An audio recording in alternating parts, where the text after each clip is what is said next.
Salut à tous et bienvenue dans Débat Foot Marseille sur footballclubdemarseille.fr et désormais sur Provence Azur TV et VAR Azur TV. Voilà, ça sera chaque lundi votre nouveau rendez-vous à 19h30. Alors ça se passe comment? C'est sur la chaîne 30 si vous êtes sur la TNT ou alors les chaînes 375 sur vos box Bouygues et Orange. Voilà, nouveau rendez-vous donc sur Provence Azur TV et VAR Azur TV. Pour le programme, ça va être simple. On va parler de quoi? On va faire un gros décrassage sur la rencontre d'hier. La défaite de l'Olympique de Marseille face au PSG, c'était au Vélodrome hier soir. Et avec moi, sur ce plateau, pour en parler, Hervé Berkane est là. Bonsoir à tous. Ça va Hervé? Ça va. Écoute, il faut vite le dire. Hein. Je ouais. crois qu'on a beaucoup de colère froide en nous, je crois, peut-être ce matin. Voilà, on va évacuer tout ça aussi avec Geoffrey Paulet qui est avec nous aussi. Salut à tous. Ça va, toi aussi? Bien? Non. Bien, on va en parler, mais après, c'est sûr que ça commence à être trop long pour les défaites. Et Mourad Arts, la star de ce programme, est avec nous également. C'est ça. Voilà, c'est lui qui a la plus grosse communauté. Et oui, ça. c'est lui, le plus grand nombre de fans. Sponsor PSG, ça va pas. Ah, Merde. Sponsor PSG. Non mais ça sera flouté, ça. D'accord, ok. Ça sera flouté, flouté au montage. Allez, on en parle tout de suite, c'est le gros décrassage d'OM-PSG. Allez messieurs, donc défaite de l'Olympique de Marseille, c'était hier soir au Vélodrome, une défaite 2-0. Tu nous rappelles brièvement, juste avant qu'on commence, les stats maintenant, ça fait combien de temps qu'on a pu gagner contre Paris? Donc plus de 7 ans, ça fait 18 matchs, 15 défaites et 3 matchs nuls, dont 2 obtenus par Rudy Garcia. Ah, voilà. 2 Donc sur 3 quand même. Hein. C'est à mettre dans la colonne des plus, c'est ça? Voilà, c'est ça. Comme quand tu fais les notes, il y a les plus, les moins. Là, ça va être les plus. Mais bon, après, il y a aussi la plus grosse défaite de l'histoire de l'OM contre le PSG aussi dans les moins. Hein, ah, ça, c'est les moins. D'accord. Bon, allez, on commence comme d'habitude par l'analyse à froid. Hervé, qu'est-ce que tu retiens de ce match en quelques mots et puis après, quelques petites heures de sommeil? Bah écoute, oui, petites heures, tu as raison. Ce qui se passe, c'est que, bon, j'avais pas très peu d'espoir parce que vu le match de la Lazio, je me dis, c'est pas un miracle qu'il me faut, c'est 4 ou 5, que ce soit au niveau tactique, que ce soit au niveau de l'attaquant de pointe, qu'on n'a pas eu, que ce soit au niveau du goal, qu'il fallait qu'il nous tienne à baraque, ce qui s'est à moitié passé. Au niveau de l'état d'esprit, le seul point positif que j'ai vu, c'est un peu l'état d'esprit. Mais ça montre aussi quelque part que quand ils veulent jouer, ils jouent. Mais ils n'ont pas joué les autres matchs depuis le début de saison pour moi.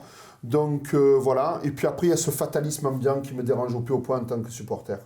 Eh oui, on en parlera un petit peu quand on verra les déclats aussi des uns et des autres après le match. Geoffrey, qu'est-ce que tu retiens de ce match de l'OM?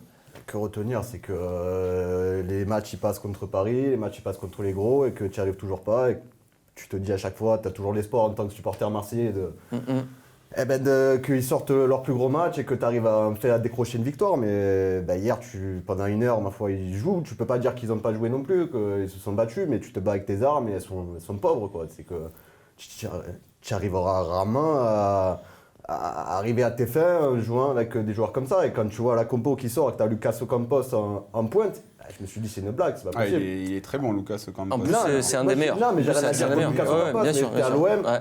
Tu joues contre le PSG, tu sors une compo improbable comme ça avec Ocampos en pointe. Moi, bizarrement, cette compo-là, je la préfère parce que je préfère que ce soit Ocampos que Mitroglou ou Germain. Je suis d'accord dans le sens où pourquoi pas le tenter. Et t'es à l'OM, t'arrives en décembre bientôt à la trêve, quoi. Il te reste encore 2 mois, c'est bon. T'as toujours pas d'attaquant devant, t'as toujours pas une compo type. D'un moment, il faut se poser des questions par rapport au recrutement, quoi. Voilà. On en parlera aussi de ça. Mourad, qu'est-ce que tu retiens, toi? En quelques mots, même si ça va être dur pour toi de faire quelques mots. Je retiens que c'est plus un match de football, c'est plus un match sportif, c'est une exhibition, c'est les Harlem Globetrotters, ils viennent et il faut leur rentrer dedans et toi tu sais pas, t'essayes plus ou moins. Après, c'est vrai, ça n'a pas été trop mal. À la mi-temps, j'avais l'espoir, j'étais positivement surpris, mais après, franchement, l'avant-match, ça a été une horreur, c'est bon, la nation et tout, on a des problèmes avec le nationalisme, c'est bon, on arrête la nation, là, le machin, tous ces conneries là sur, oui, OM PSG, oh non, c'est bon, on s'en bat les couilles, c'est quoi, moi, tu sais que tu passes à la télévision maintenant, il faut ton langage, s'il te plaît. Désolé pour la ménagère. Ça sera bipé. Mais vraiment, en fait, ce match, ça n'a plus rien d'un match sportif. Au niveau sportif, ça n'a plus rien. Il y a mon ami qui fait avec moi le podcast, Nico comme elle vient, qui a dit c'est bon, on a tout vécu depuis que le Qatar est à Paris. On a vécu tous les scénarios possibles. On gagne jamais ce match. Il y en a marre. Il faut qu'on arrête de donner pour ce match parce que les supporters ils donnent avant, ils donnent pendant, ils donnent après. On arrête de donner pour ce match. On donne contre la Lazio. Là, c'était important. On a donné moyennement pour ce match-là. On donne contre Lyon. On donne contre Lille, contre Monaco. On donne pour ces matchs-là. Le match contre le PSG, c'est une farce. C'est une mascarade, c'est plus un match de football. Les mecs, ils sont plus dans. C'est le Qatar. Tu vas pas jouer contre le Qatar. Ils sont en mission diplomatique. C'est bon, c'est une farce. C'est plus un match de football. Il y en a marre. Et même si tu joues bien, tu finis par perdre parce que c'est un match qui est important pour le PSG. C'est le seul moyen pour eux de se raccrocher à l'histoire de leur club. Mourad Arsk a donc compris le concept des quelques mots de l'analyse à froid. Je suis fatigué, tu m'as fait dormir 5 heures. Non, mais là, on aurait dit qu'il était à la tribune de l'ONU. Moi, ça m'a plu, c'était très lyrique. Ça m'a plu. Ton fait du match, Hervé? On fait du match. Moi, écoute, c'était petit rien, moi. Moi, il y a, par exemple, tu vois, c'est des petits riens qui ont fait qu'on n'a pas encore gagné pour moi. Premièrement, Garcia qui rigole avec Tuchel avant le match. Ça m'a interloqué en tant que supporter. Vous étiez au stade, vous l'avez peut-être pas vu avant, c'est sur les caméras de Canal. Après, le fait que, par exemple, aussi, notre ami Payet, qui est notre plus gros salaire, qui doit être notre meneur de jeu et tout, elle est toujours dans l'intermittence. Moi, ça me fatigue. Il y a des trucs, tu vois, c'est des petits riens. Je dirais pas qu'il y a un coupable. Je pense que c'est des petits riens qui font que tu peux gagner après un match contre des gros. Et c'est cette accumulation de petits faits. Voilà, de petits faits. Voilà, non, j'ai pas un fait vraiment pour moi. Par contre, le top, ça, je veux dire, c'est les supporters, quoi, le public. Et ça, il faut qu'ils se rendent compte qu'ils ont la chance de jouer pour des gens qui sont à fond. Mais Hervé, franchement, moi j'ai envie vraiment de dire, même au public, je sais qu'il y a une histoire avec le PSG, mais vraiment, limite, ce match, il ne respecte pas le public. Il ne respecte pas le public dans sa... Comment dire, putain, je ne trouve pas le mot. Dans sa genèse. Ouais. C'est que oui, il y a une histoire entre l'OM et le PSG, mais qu'après, dans sa jeunesse, dans ce que tu vas mettre sur le terrain, tu vois, toi, tu te donnes à fond, toi les virages, mais énormes, etc. Tu donnes quelque chose, tu donnes tu vois, des émotions, tu donnes des émotions, et en fait, le truc, c'est que tu devrais pas donner des émotions pour ça, parce que c'est une mascarade, c'est plus un match de sport. Tu donnes des émotions pour un match de sport. Je suis d'accord, mais après, dans la saison, c'est un match que tu attends quand même, qui est attendu par tous les supporters. Franchement, même plus. Oui, mais s'il y a toute cette ambiance, c'est que tu y crois, tout le monde était derrière, sinon tu vas pas au stade. Hier, quand il y avait encore 65 000, il faut un record d'affluence historique. C'est bon, c'est que voilà, t'attends un truc. Après, voilà, l'équipe, pour le moment, c'est comme ça. On t'a promis du rêve il y a 2 ans et pour le moment, ça tourne toujours en rond. Mais je pense que ça va changer un jour et on attend tous ce jour-là. Mais pour le moment, on est très loin de... Allez, ton fait du match. Fait du match, pour moi, il y en a un. Parce que Paris, hier, c'est pour ça que je suis pas d'accord avec toi. Parce que Paris, hier, ils m'ont pas impressionné. Ils ont impressionné, je pense qu'ils ont impressionné personne. Et je pense, s'ils jouent comme ça en Coupe d'Europe, ça va être compliqué. Moi, franchement, le fait du match, c'est quand t'as un joueur qui est monstrueux, c'est Mbappé, il est rentré, voilà, ça a changé la donne du match. Mais quand est-ce qu'ils t'ont impressionné depuis 7 ans? En fait, quand ils viennent au Vélodrome, à part l'année où nous mettent 5-1, c'est juste qu'ils ont, ont toujours un grand joueur ou un truc comme ça qui fait qu'il est au-dessus et qui te baise. Il y a des matchs où ils t'ont quand même t'as pas les mêmes joueurs, marché dessus, à Paris notamment, plusieurs fois. Oui, à Paris, mais je veux dire au Vélodrome. Il faut être lucide, Mourad. T'as des joueurs que t'as pas la même qualité de joueur dans ton équipe non plus. Hier, c'est pour ça que je te dis... Il est là le problème. Franchement, t'avais peut-être une chance de Mbappé ne soit pas aligné dès le début. Et moi, le fait du match, c'est que Mbappé il soit rentré. Et au final, ça a tout changé aussi. Mourad, ton fait du match? Ouais, c'est ça, c'est Mbappé. Il rentre 5 minutes après, il change la phase du match. Camara qui faisait un putain de match, il se fait humilier, le pauvre Minot qui est pas du tout couvert, hein, d'ailleurs. Merci à la défense. Il aurait dû le couper là. En fait, il faut qu'il se sacrifie, il faut qu'il le coupe. Ouais, c'est vrai. Ouais, c'est vrai qu'en revoyant, mais il a pas. Si t'as Enzo, tu vois, il passe pas quoi. Le mec se sacrifie. Je pense qu'on n'en apprend plus à ces jeunes joueurs à faire ce genre de sacrifice, malheureusement, dans le football maintenant. Tu prends en rouge, mais c'est pas facile parce que. Tu as raison. Parce que tu m'as dit ça après le match et c'est vrai que je me suis dit, peut-être qu'il a raison. Donc j'ai revu l'action. En fait, ce méchant garçon de Mbappé, il faut que j'arrête d'insulter. En fait, il va tellement vite, tu vois que Camara il met sa main une première fois et après la deuxième fois il est déjà dans la surface. Donc si tu le découpes dans mais la surface, c'est immédiatement en fait. Ouais, c'est au premier immédiatement. contact. Mais Sur le premier sur le contact. premier contact, je pense qu'il se dit je peux encore l'arrêter. Sauf que le deuxième contact c'est trop tard quoi. Tu peux pas aller. Il a le double, quoi. voire une triple accélération, ce garçon, tu peux pas. Et pourtant, moi, Mbappé, je le trouve surcoté encore. Hein. Surcoté. Écoute. Blague. Men and merguez of the match. Man of the match, Gustavo.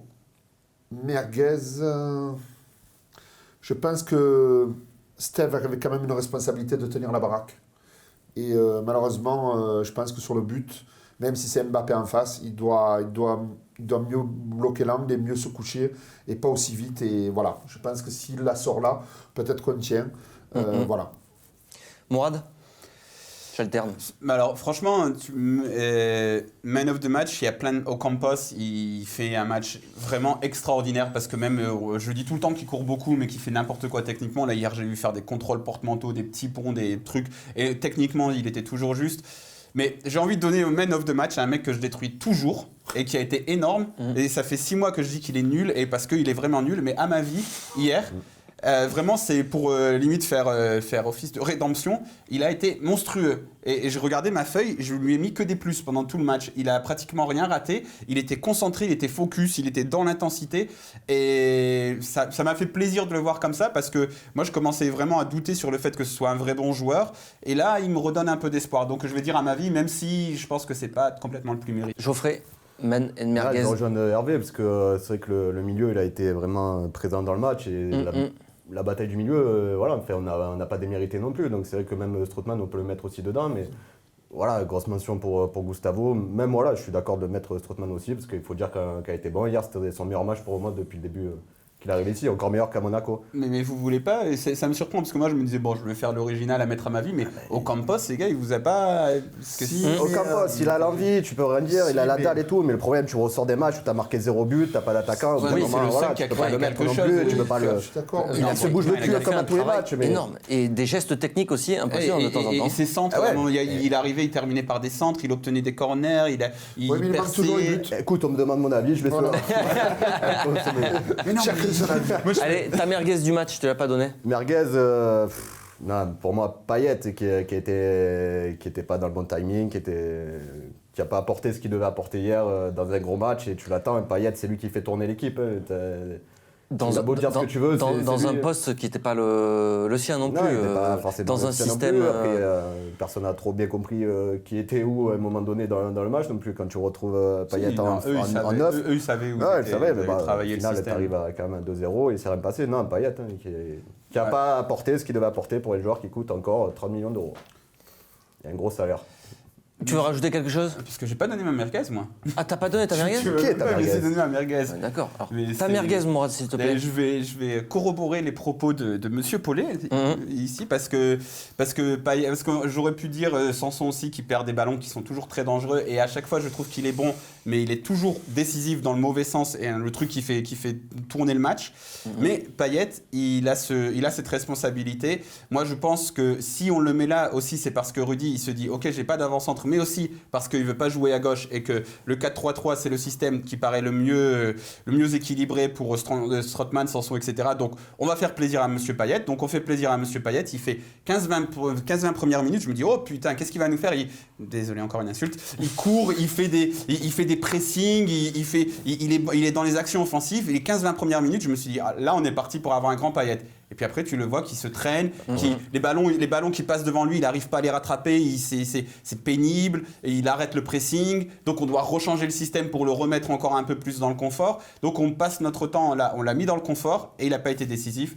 Donc, et en plus il a coûté cher et en plus c'est un joueur expérimenté. Donc là, plus que sur Camara ou sur Sanson qui sont un peu plus jeunes, c'est lui qui mérite la merguez. Allez, on s'arrête là et on va passer au déclat d'après-match. Allez messieurs, je vous propose dans un premier temps d'écouter Rudy Garcia qui s'est exprimé en conférence de presse d'après-match et qui a parlé de quoi? D'arbitrage. Voilà, et puis si un jour la VAR est mise en route dans le championnat de France, peut-être qu'on ne verra pas ce qui est arrivé aujourd'hui. Moi je milite pour la VAR et malheureusement elle n'est pas encore en circulation.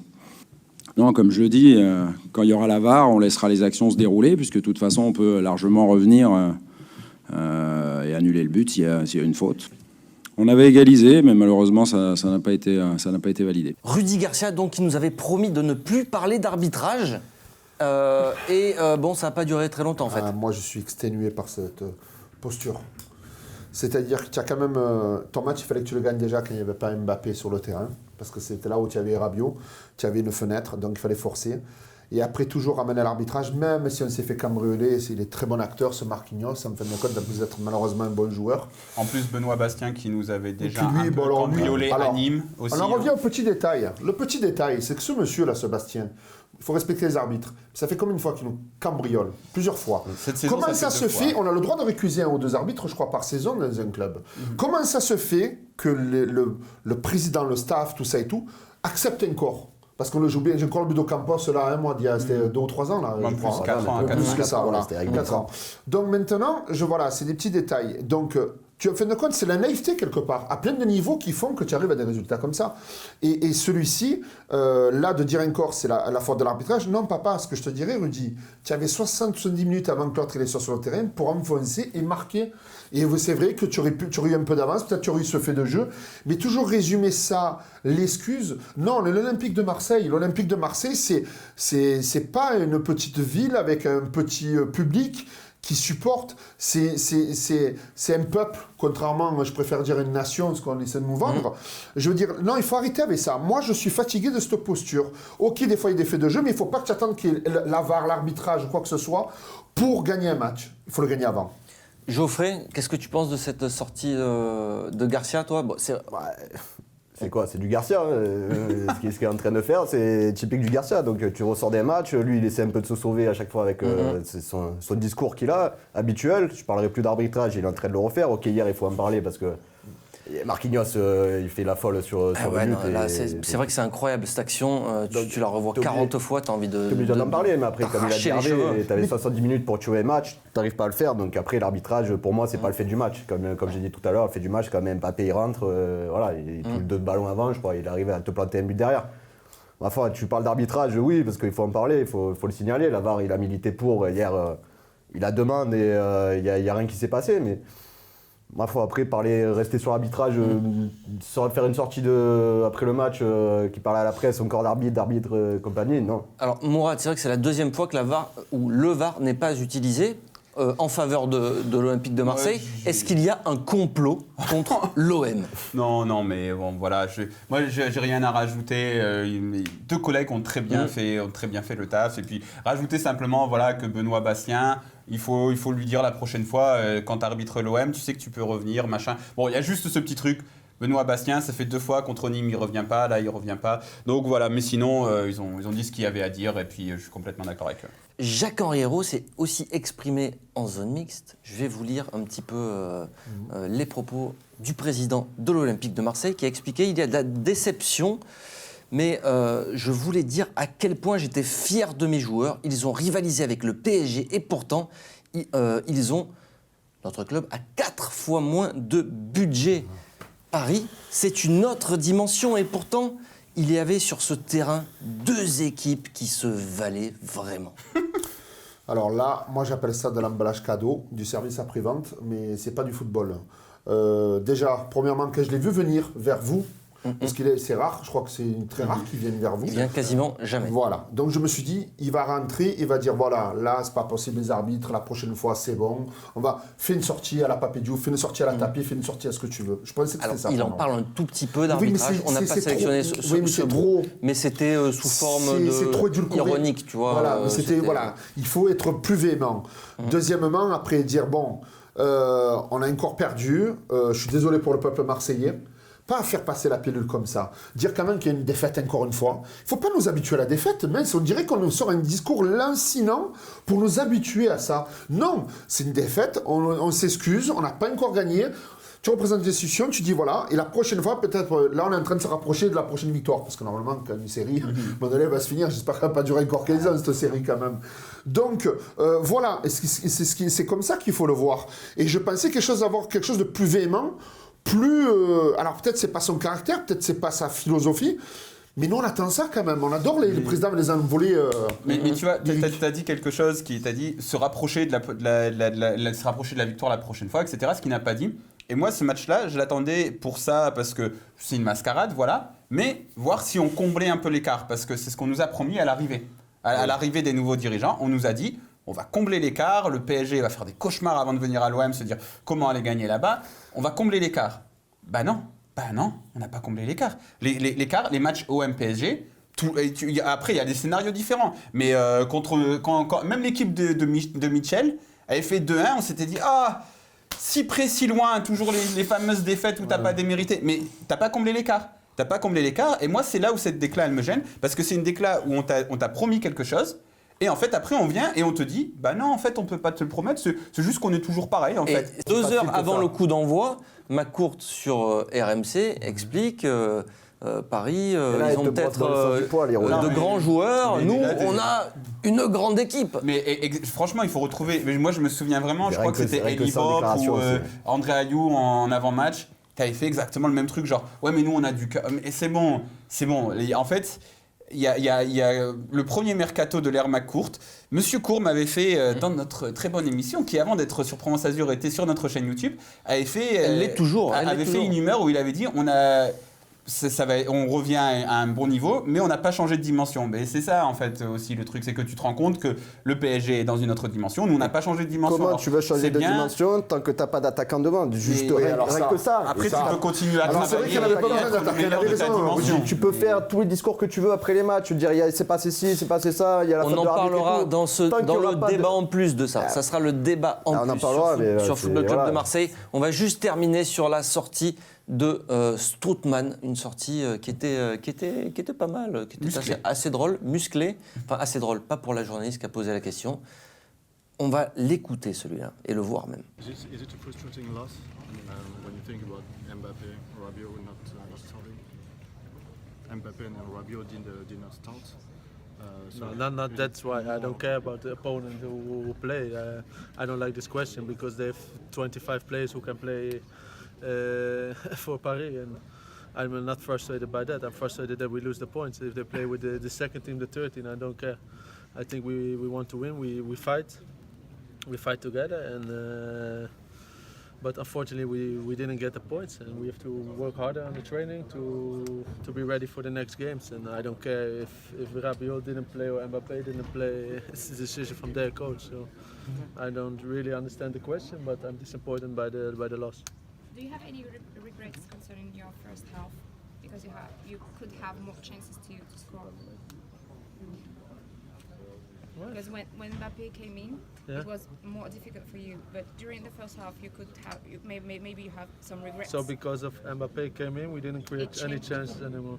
No, you could have more chances during the first half. I don't understand what Mbappé have to do with it, with our chances to score. Okay. Yeah. Okay. Strootman qui était excédé donc de toutes ces questions autour de Mbappé, Mbappé par-ci, Mbappé par-là. Est-ce que